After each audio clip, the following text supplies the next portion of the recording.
Olá, turminha do segundo ano! Tudo bem com vocês? Professora Ana Carolina para mais uma aula de ciências. Estão preparados? Então vamos lá! Na aula de hoje, nós vamos estudar os ambientes e vamos precisar da nossa apostila de ciências na página 155, lápis e borracha. Material organizado? Vamos começar!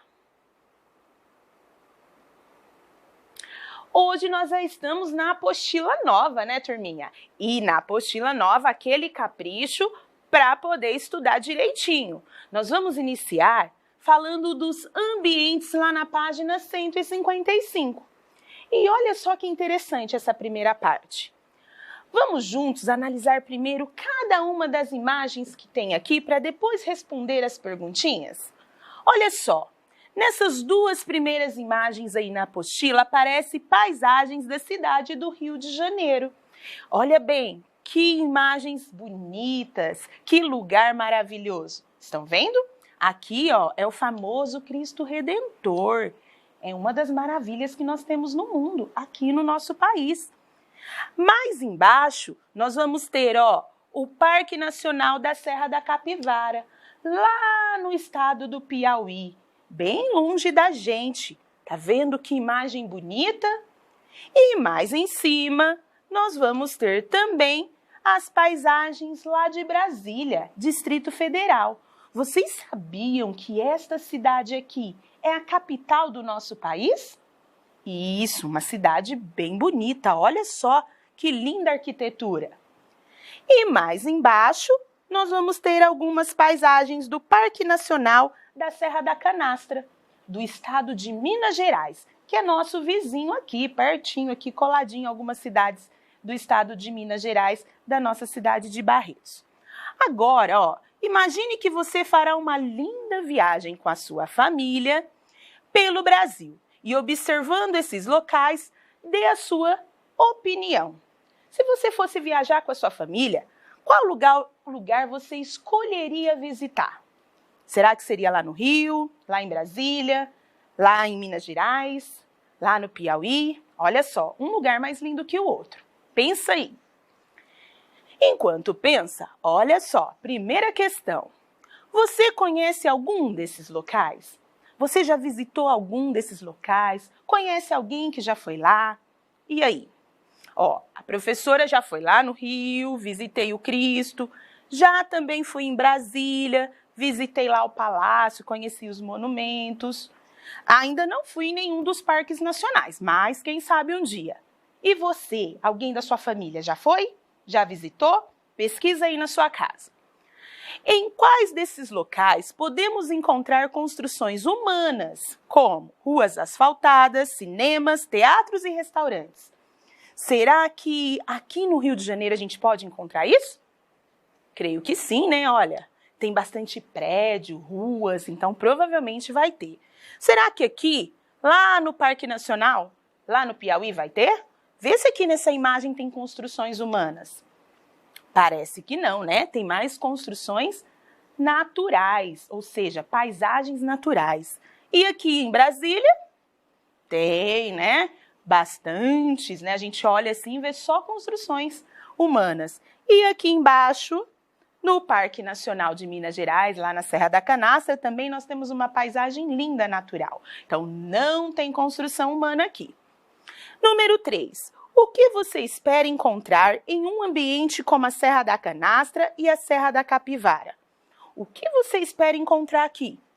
Será que a gente vai encontrar coisas feitas pelo homem? Lugares criados pelo homem? Ou vai ser mais paisagens naturais que o meio ambiente nos dá? O que vocês acham?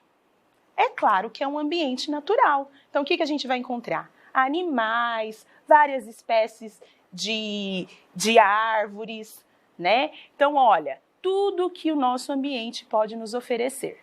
Aqui, construção humana está um pouco distante, né? Continuando.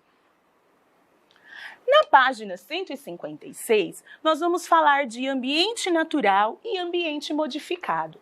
O que quer dizer isso? Chamamos de ambiente natural aquele que não sofreu ação humana, ou seja, que o homem ainda não atuou nele, né? Não fez nada nele. Ou seja, onde não ocorreu modificação da paisagem pelas pessoas. Desse modo, os elementos desse ambiente estão em seu estado natural, como os rios, os lagos, os vales, as montanhas, as cachoeiras, as grutas, dunas e árvore. Tudo isso natural. E aqui tem algumas imagens para a gente entender melhor. Ó, paisagem do Parque Nacional dos Lençóis Maranhenses, lá no Maranhão, estado um pouquinho longe daqui, né? Olha que lindo! E aqui do lado, outra paisagem do Parque Nacional da Chapada da Diamantina, lá na Bahia, que também é outro estado. Uma imagem linda e natural, sem ação do homem aqui. E na página 156, todas as vezes que os seres humanos fazem uma construção, como uma estrada, uma casa, uma indústria, uma plantação ou uma cidade, eles estão modificando o ambiente. Olha só, na primeira imagem aí da apostila aparece paisagem da cidade de Olinda, lá em Pernambuco. Apesar de ser possível notar elementos naturais, já existem várias modificações no ambiente. Então, em meio ao ambiente natural, nós temos aí também algumas construções realizadas pela ação humana. E na segunda imagem, olha só, uma colheita em cultivo de cana-de-açúcar, o ambiente do campo com prática de agricultura. Também tem sua paisagem modificada pela ação do ser humano. Então, ambientes que eram naturais vão se modificando com a ação humana. Ok? Agora, na página 157, nós vamos fazer uma atividade falando justamente sobre as modificações da ação humana que pode causar no ambiente e da questão também do ambiente natural. Então, nós temos dois tipos de ambientes, o que é modificado e aquele que é natural. As ilustrações a seguir mostram como o ambiente natural foi modificado ao longo do tempo. Numere as imagens de acordo com a sequência em que isso ocorreu. Então, observa.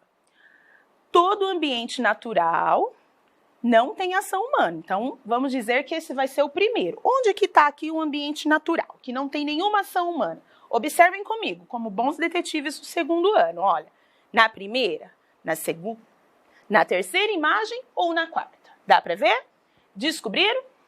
Então, vamos lá, ó. Primeira imagem, ambiente natural. E agora, onde que começa a ter as modificações? Qual imagem? Descobriram? Vamos ver. Quem colocou a imagem abaixo?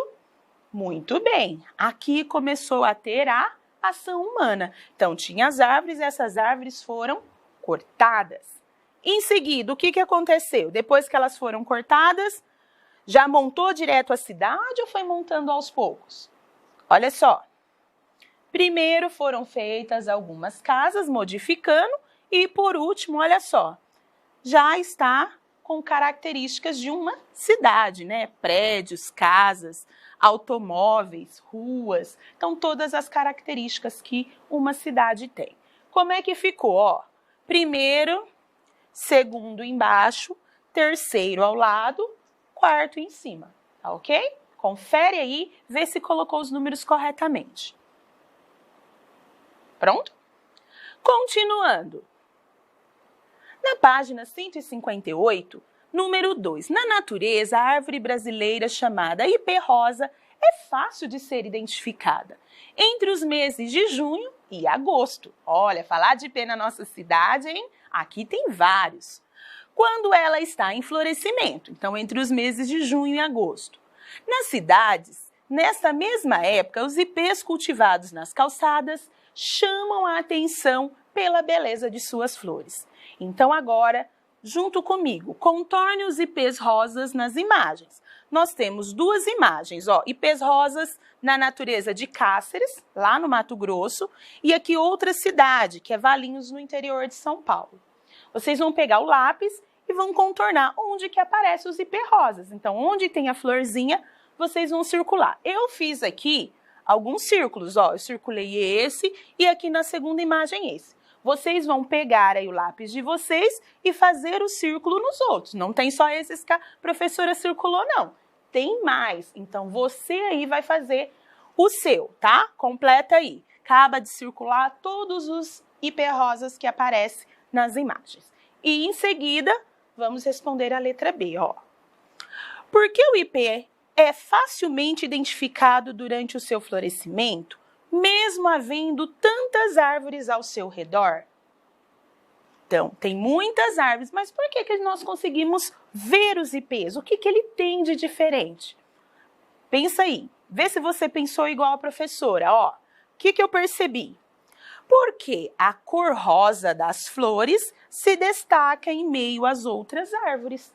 Então, olha só como ele fica bem aparente no meio das árvores verdes. Tá vendo as folhinhas verdes e a cor dele se destacando? Então, vocês vão escrever bem caprichado. Porque a cor rosa das flores se destaca em meio às outras árvores. Tudo bem? Não der tempo, depois pega o arquivo aí no WhatsApp e coloca a resposta completa, tá bom? Em qual das imagens o ipê rosa está em um ambiente natural?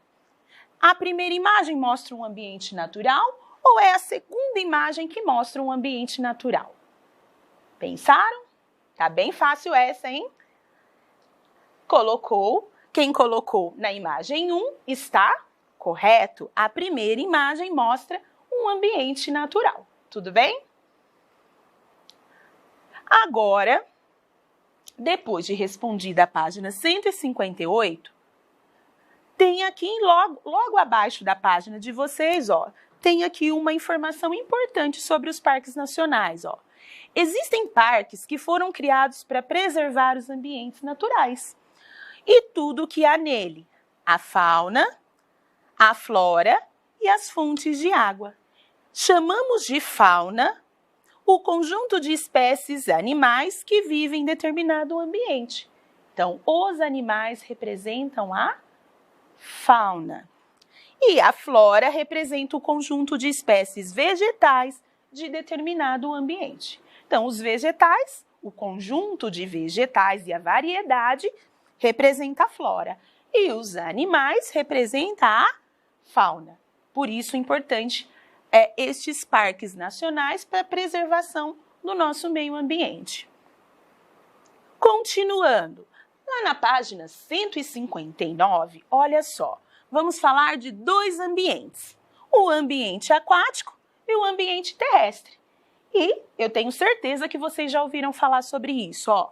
No planeta Terra existem muitos ambientes naturais que são diferentes.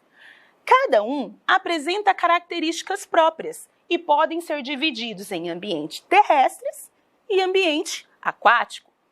Ambientes terrestres podem ser, que são ambientes terrestres? Desertos, florestas, savanas e regiões polares, entre outros. Então, tá sobre o solo, sobre a terra, nós chamamos de ambiente terrestre, tá? Aqui nós temos alguns exemplos, ó, o deserto, camelo, que é um animal característico deste local, a floresta, com alguns animais selvagens, as savanas, que são animais característicos também desse local, o leão, a girafa, e aqui a região polar, onde nós temos, né, o urso e os animais que vivem nesse local, ok? Os animais e as plantas que vivem nesses ambientes são chamados de seres terrestres. Então, todos esses animais são seres terrestres. Aqui embaixo, nós temos uma imagem mostrando um tamanduá-bandeira no Pantanal. Lá no Mato Grosso do Sul, ele se alimenta de cupins que vivem em cupinzeiros. Tanto ele quanto os cupins e a vegetação em torno são exemplos de seres vivos terrestres. E ele chega a medir, gente, cerca de 2 metros de comprimento. Então, é um animal com um tamanho considerável, né? Continuando. Agora nós vamos falar de ambientes aquáticos. Podem ser oceanos, mares, rios, lagos, lagoas, riachos, entre outros. Então, falando em aquático, nós estamos falando em água. Isso mesmo. Então, ó, os oceanos, um exemplo, aqui uma imagem representando o rio. Os seres vivos que vivem nesses ambientes são chamados de aquáticos. Como? Quem são eles? As algas, os corais e os peixes. Aqui embaixo, olha que imagem bonita.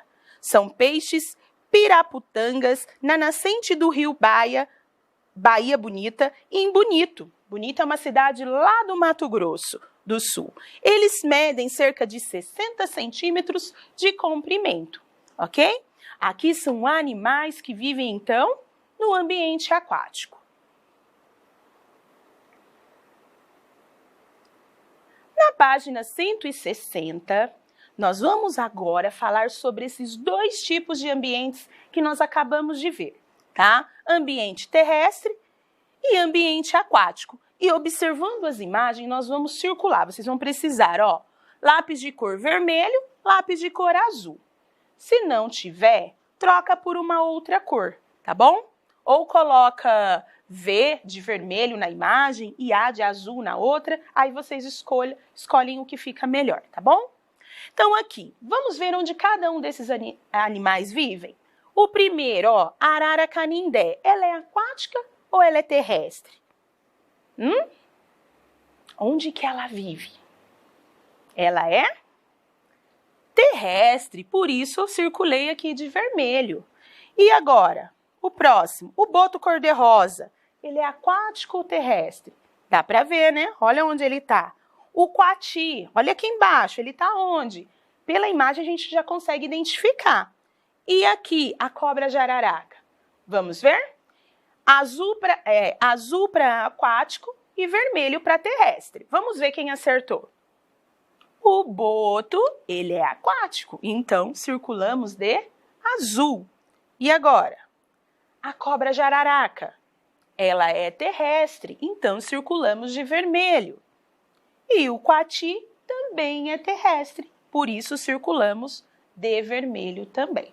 Então ficou 3 animais terrestres e 1 animal aquático, tá certo? Confiram aí.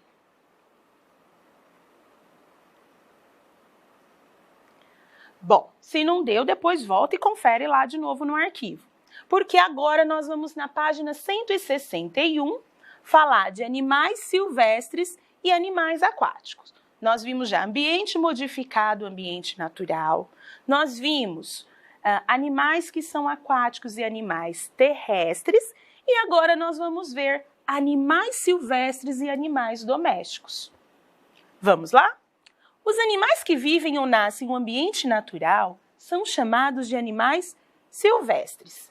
Então, que vivem em ambiente natural, na selva, nas florestas, são aqueles que são os silvestres. No ambiente, eles encontram tudo o que precisam para sobreviver. Então, lá mesmo eles têm, ó, o ar, a água, o alimento e o abrigo, que é a casa onde eles ficam, né? A casinha deles. Eles buscam o próprio alimento, escolhem seu habitat e se reproduzem livremente. Esses animais também podem ser chamados de selvagens. Então, selvagens vivem na selva, lembra aí? Selvagem, selva, silvestre, selva, florestas, tá bom? Veja nas imagens a seguir alguns exemplos de animais silvestres da fauna brasileira, tá? Então, no nosso país aqui no Brasil, quais são os animais que nós encontramos? Ó, a sussuarana, que ó, parece uma onça, né? Uma prima lá da onça. O tucano do bico verde, a gente sabe que tem várias espécies, olha que bonito esse do bico verde. O jacaré do Pantanal, também tem uma imagem, né? Chega a dar medo. E o bicho preguiça, olha ele agarrado aqui. Acho que não solta por nada desse galho, né?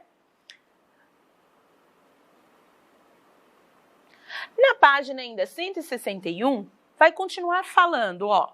Ao longo de muitos e muitos anos, os seres humanos foram retirando alguns animais do ambiente natural, criá-los próximos de si. Isso ocorreu porque desejavam a companhia deles. Olha só, por exemplo, cachorros e os gatos. E por que certos animais, como cavalos e bois, eram úteis à realização de determinados trabalhos ou fonte de produtos? Ou seja, eles produziam algo para oferecer ao homem. Por exemplo, temos as ovelhas, lembra lá que ela produz a lã, as galinhas, né, os ovos, as vacas leiteiras, que nos dá o leite, né, e entre outros animais.